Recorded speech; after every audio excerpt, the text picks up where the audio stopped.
Hi, welcome to my video. If you have not done so already, do give a thumbs up to this video, like this video, drop some comments in the comment section, subscribe to my channel if you have not done so also, and also hit the notification icon so that you'll be informed of any new videos that I add on to my channel. Now, if you don't know what conditional formatting is, I have put the link to that in the description box of this video. So today what I'm going to do is I'm going to show you how to remove conditional formatting. In this particular worksheet over here, I have two conditional formatting configurations that I have put in column D. Anything that is below 100 would be emphasized in gray, and anything that is above 150 would be emphasized in blue. But I don't want that to be like that anymore. I just want it to be like plain. So how do I remove the conditional formatting? Now, in order to do so, the first step number one, is to select the affected area. Step number two, click on Home.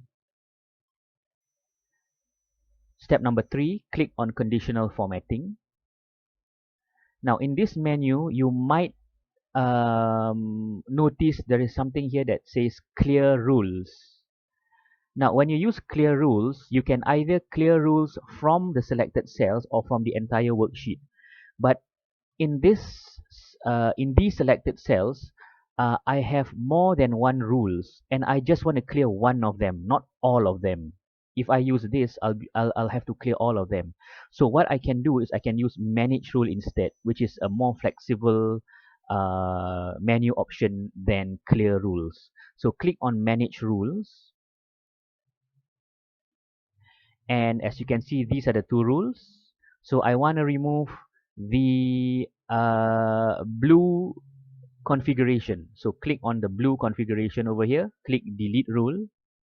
So I've left the gray configuration behind, click OK, and that's it. As you can see, I'm now left with just one conditional format configuration. So that's it. That's how you remove conditional formatting from your worksheet.